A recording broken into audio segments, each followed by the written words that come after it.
En los videos anteriores tratamos en torno al primer mensaje de una serie de tres que Moisés dio en el libro de Deuteronomio para poder así preparar al pueblo que iba a entrar a la tierra de Canaán.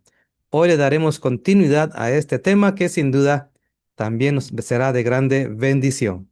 Bienvenidos.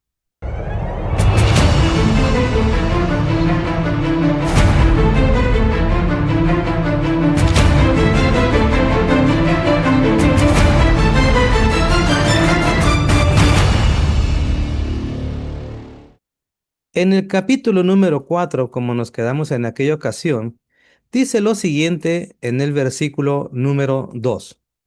No añadirás a las palabras que yo os mando, ni disminuiréis de ella, para que guardéis los mandamientos que el Eterno vuestro Dios, que yo os ordeno. Esto fue lo que nos quedamos las semanas pasadas, y alguien me preguntó acerca de las tradiciones. ¿Por qué si el texto dice no le agregues, no le quites? ¿Por qué en el presente vemos a comunidades, confesiones de fe, que han sustituido mandamientos y estos han colocado estatutos o dogmas que conducen o sirven para que esa denominación pues se conduzca? Es cierto, es decir, es común ver que confesiones religiosas sustituyen mandamientos, en ausencia de estos, pues ponen otros. Por ejemplo, fuimos enseñados que el día del Señor es el domingo, a pesar de que no encontramos en la Biblia ningún argumento sólido, firme, que diga que el día del Señor es día santo el domingo. Todo lo contrario, en el libro de Deuteronomio capítulo 5, cuando entrega los 10 mandamientos, Moisés recordando ese episodio del capítulo 20 de Éxodo, entre los mandamientos está el guardar el Shabbat o el día de reposo, o como hoy tradicionalmente le llaman el día sábado. Sin embargo, ha sido sustituido por el día que he señalado u otros, como es el caso del Islam, el día viernes. Yo platicaba con estas personas que me hicieron esta pregunta. ¿Qué es lo común que si quitamos mandamientos, pues busquemos sustituirlos con algo? Y ese algo pues son reglas como estas. También es común encontrar reglas como debes de vestirte así, debes de hablar aquello, no te debes de pintar, no puedes usar colorete, no puedes usar, obviamente las mujeres, no puedes usar joyas y otro tipo de reglas que llegan a imponerse o conducirse de determinadas denominaciones, que obviamente a lo largo de los textos bíblicos pues encontrarían dificultad para poder respaldar lo siguiente, ¿verdad? Pero bueno, esto nos recuerda que también en el judaísmo encontramos dogmas que incluso eh, se ponen a la par o en algunos casos hasta por encima de los mandamientos del Señor. Grupos como los antes citados tienen la práctica de poner en boca de profetas bíblicos sus dogmas, sus tradiciones, sus enseñanzas. Un ejemplo, por ejemplo, lo encontramos en el Tratado de Berajot, el Tratado de las Bendiciones del Talmud, en el capítulo número 1, 4b, que dice lo siguiente. Dijo también el rabí Leví Bar Jamá, en nombre del rabí Shimeón ben Laquish. ¿Qué significa el versículo que dice, te daré las tablas de piedra y la ley y los mandamientos? Veamos su respuesta. Las tablas de piedra se está refiriendo a los 10 mandamientos. La ley se refiere a la Torá o el Pentateuco. Cuando cita y los mandamientos, se refiere a la Mishnah. Cuando cita que he escrito, son los libros de los profetas y los escritos, o el Tanaj, perdón, los Ketuvim. Cuando se refiere para enseñarles, está citando, según Rabí Leví, está citando la Gemara. El Talmud, en su sección del Tratado de las Bendiciones, cita esto y en esas porciones del Talmud encontramos que hay dos secciones. la Mishnah y la Gemara. Que para hacerlo más corto este video, son comentarios rabínicos y comentarios, explicaciones de los comentarios de la Mishnah. Es decir, la Mishnah tiene comentarios rabínicos y la Gemara aborda, enriquece o comenta dichos comentarios. ¿Qué es lo que nos está tratando de decir este texto? Que Moisés recibió de parte de Dios no solamente las tablas de la ley, no solamente el Pentateuco, o los profetas no solamente hablaron acerca de lo que Dios dice, sino que la Mishnah y la Gemara, secciones del Talmud, fueron entregados o tienen el mismo valor porque le fueron dados a Moisés, por ende, tienen ese estatus de valor similar. Esto es anacrónico. No corresponde obviamente a la Biblia citar que Dios le dijo a Moisés que vendría un rabino tal y plantearía ciertas cosas, vendría otro rabino y plantearía otras cosas. Esto es anacrónico. Una de las cosas que podemos ver es que cuando se le da este tipo de valor a lo que dicen los rabinos, los sabios, y esto vuelvo a decir, no es privativo del judaísmo ortodoxo, también lo vemos en círculos del cristianismo protestante, obviamente en el catolicismo, que es más importante lo que dice la iglesia, la tradición de la iglesia, que incluso los mandamientos, en todos grupos podemos ver esto. Escuche lo que a continuación diré. Vean cómo se enseña a las personas que uno debe tener cuidado de hablar de los sabios o de los escribas o de los rabinos, porque se les ha dado una autoridad casi por encima de la misma ley de Dios. Es más digno de castigo actuar en contra de las palabras de los escribas que en contra de las escrituras.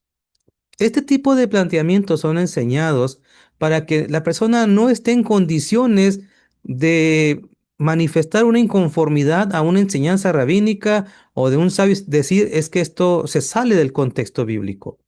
Ya con ello se le está diciendo que merece un castigo más que si hubiese desobedecido la misma palabra de Dios. Rabá expuso otro versículo de manera similar. ¿Cuál es el significado de lo que está escrito? Y cita un pasaje bíblico. Y más que estos, hijo mío, ten cuidado de hacer muchos libros, no tienen fin. Y mucho estudio es un cansancio para la carne, citando Eclesiastés 12:12.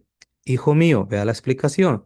Ten cuidado de cumplir las palabras de los sabios, incluso más que las palabras de la Torá. Alarma, ¿no?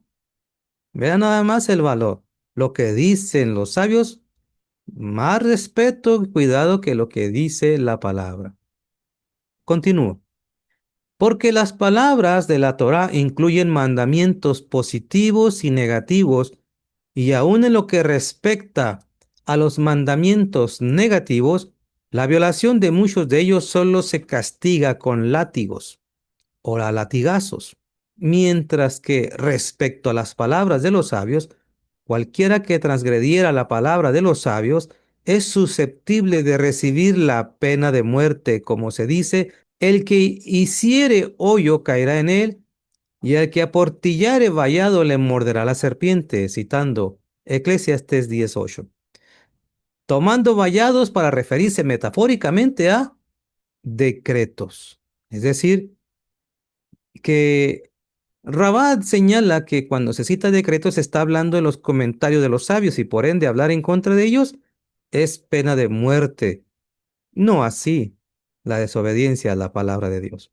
¿Qué significado tienen las palabras? Y mucho estudio es el cansancio de la carne. Ra papá, hijo de Rab Abba Bar Adá, dijo en nombre de Bar Abba Ulá lo siguiente. Esto enseña que quien se burle de las palabras de los sabios será condenado a excrementos hirvientes que resultan del cansancio de la carne del hombre. Tratado de Rubín 21b. Los, las tradiciones, los dogmas, desafortunadamente en muchas confesiones religiosas, tienen mayor relevancia que los mismos estatutos de Dios.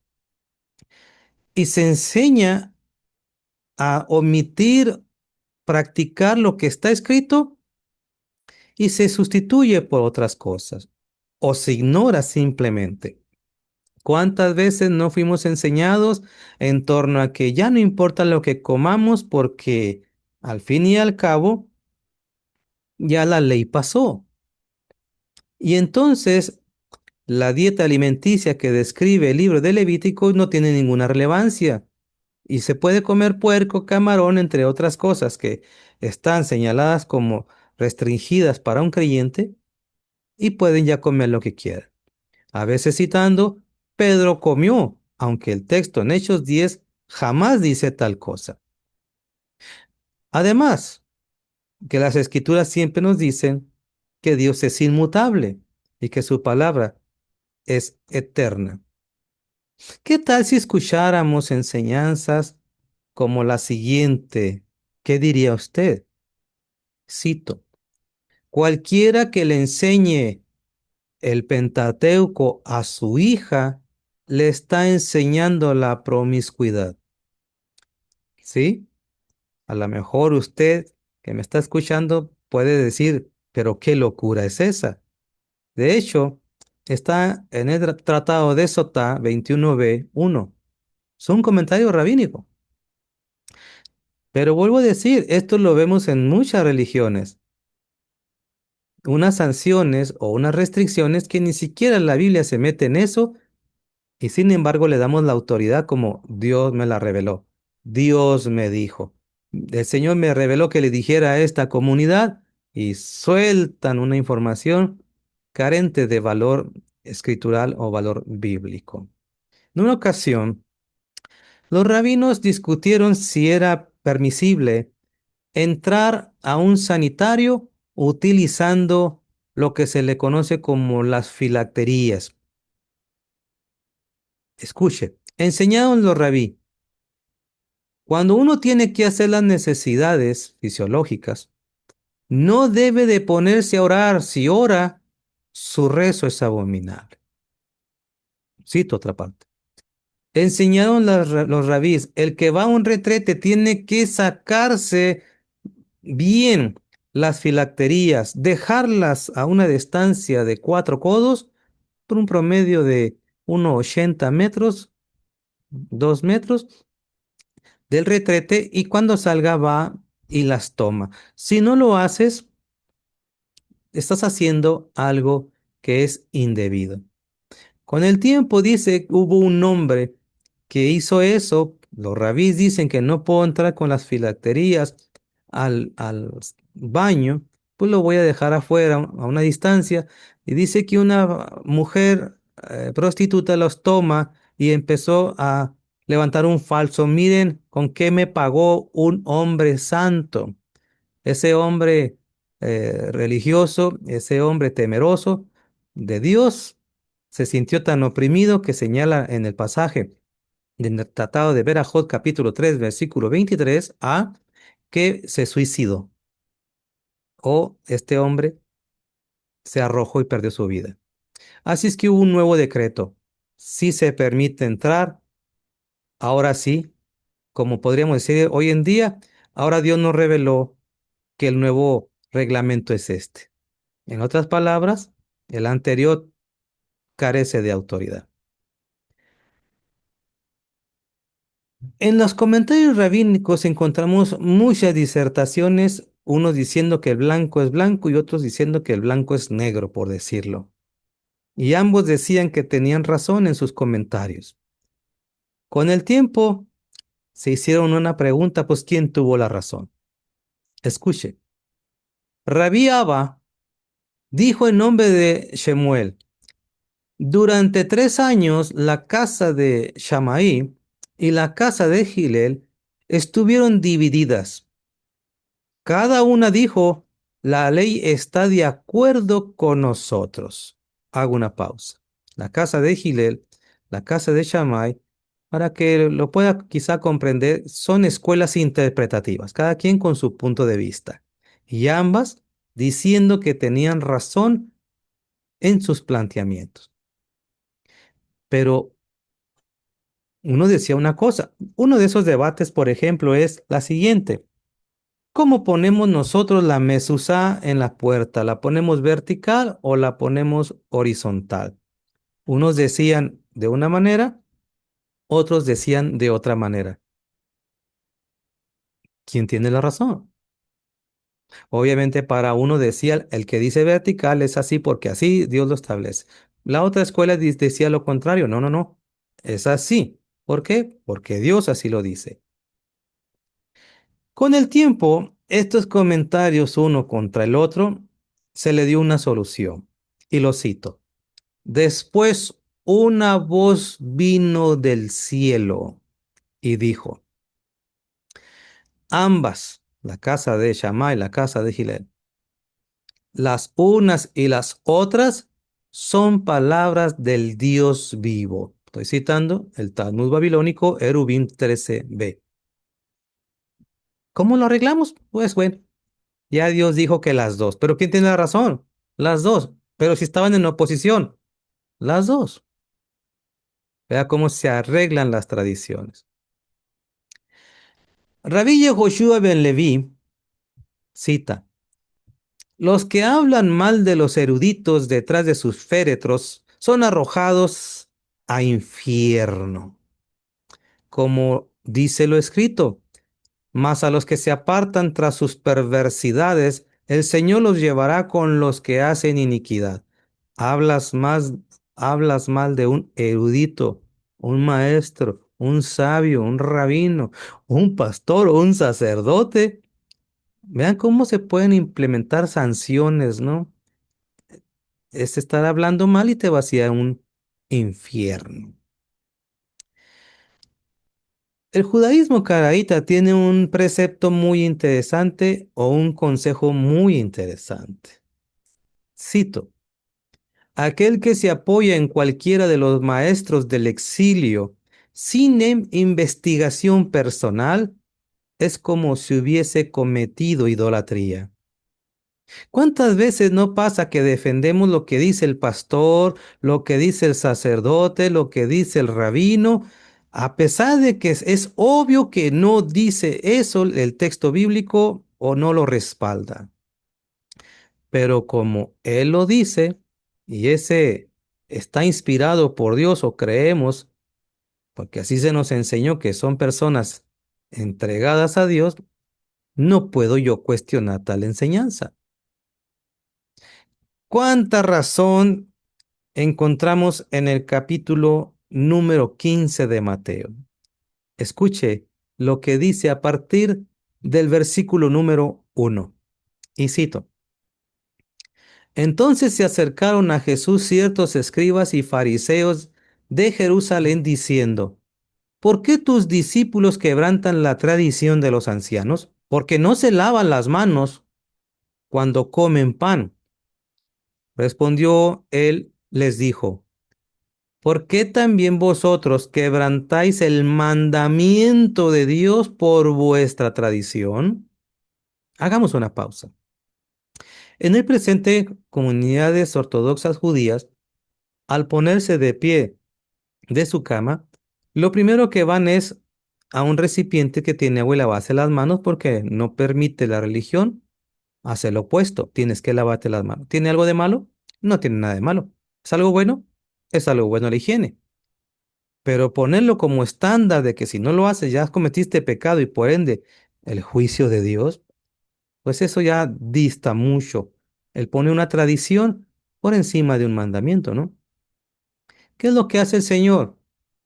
Ustedes están invalidando a través de la tradición de los hombres mandamientos de Dios. Sigue él agregando lo siguiente.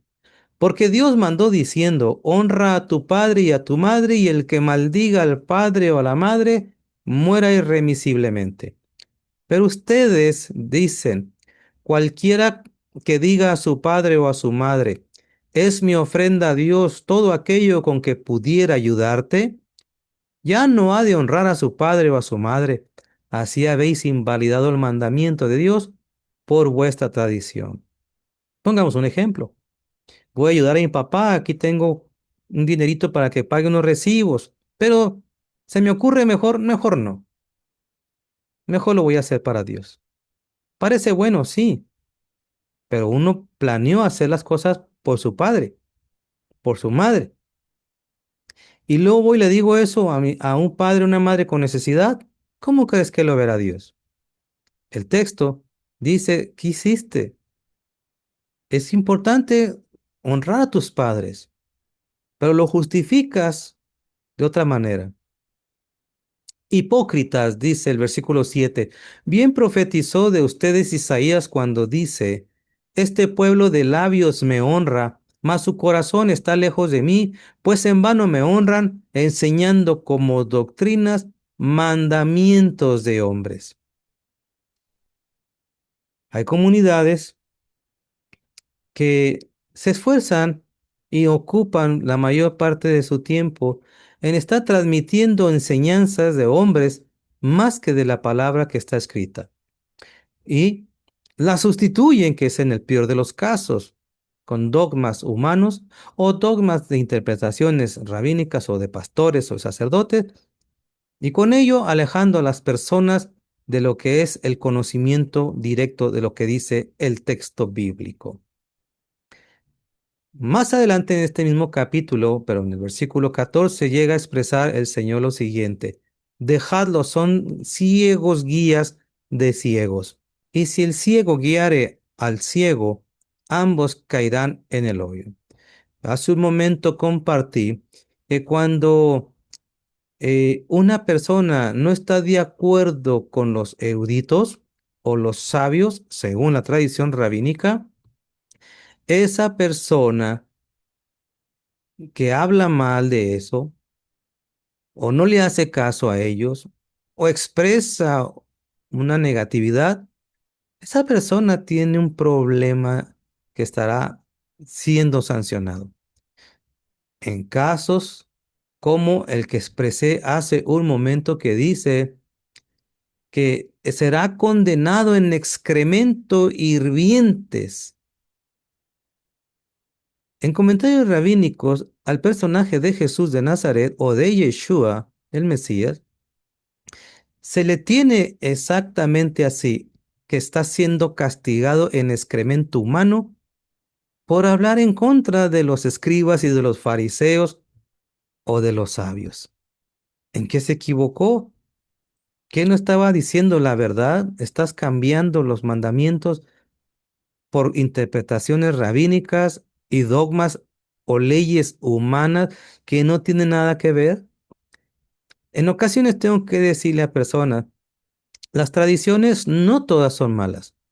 Hay tradiciones muy buenas y quizá sería mejor decir, esta es una tradición con el propósito de que te sirva y no acercarte a un mandamiento que no puedes ignorar y violarlo. En el judaísmo se le conoce a esto como un alajá, una interpretación rabínica de un cerco. Pero si ese cerco tiene mayor importancia y relevancia que el mandamiento, ya echamos a perder una tradición. Pongo un ejemplo práctico. ¿Podrá alguien decir, en esta comunidad tenemos una tradición de no tomar vino de mesa ni nada que tenga alcohol? Por si hay personas que tienen problemas con las bebidas, pues mejor ni se acerquen. Si lo dejamos hasta ahí, se me hace encomiable, se me hace interesante. ¿Y sabe qué?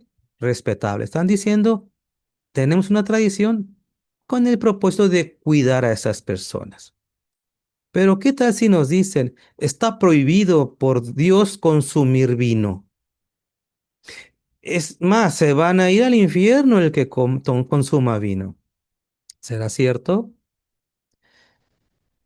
En la Biblia el vino no está prohibido, está controlado en todo caso. En la Biblia encontramos que en el templo se llevaba vino y lo consumían los sacerdotes. Más aún, en el Nuevo Testamento encontramos que en unas bodas el Señor hizo vino y de muy buena calidad. Tanto así que le dijeron, oye, todo el mundo saca el mejor vino al inicio y ya cuando están en un estado inconveniente, pues sacan el de baja calidad. Al fin y al cabo, ¿quién se da cuenta, no? Más aún encontramos que Pablo recomienda a Timoteo, debido a sus problemas de estomacales o de salud, que tomara vino. No ha faltado quien diga, bueno, pero no era vino, era jugo de uva. Eso no es así en el texto, ni siquiera en la cultura judía. Pero bueno, podrá alguien decir, ¿verdad?, que está prohibido por Dios. No, está controlado. No puedes embriagarte. No es más, no es bueno embriagarse. Así como este ejemplo, hay muchos donde las denominaciones han puesto interpretaciones muy particulares y se descuidan estatutos que están claramente en la Biblia. Puse estos dos ejemplos: guardar el Shabbat, por ejemplo, o está prohibido comer cierto tipo de alimentos. ¿Los podrás justificar? ¿Alterarlos? Los podrás. ¿Los escucharemos? Los escucharemos. Pero ¿qué dice en el libro de Hechos 4 cuando cita lo siguiente? Mas Pedro y Juan respondieron diciéndoles: juzgad si es justo delante de Dios obedecer a ustedes antes que a Dios. ¿A quién le hacemos caso? Hay normas, hay reglas en todas las comunidades y pueden ser plausibles, pero tener cuidado de no ponerlas ni a la par o por encima de los mandamientos o en sustitución de estos últimos. Hay que tener cuidado porque de lo contrario estaríamos violentando el estatuto que establecimos al inicio: no añadirás, no quitarás. Shalom.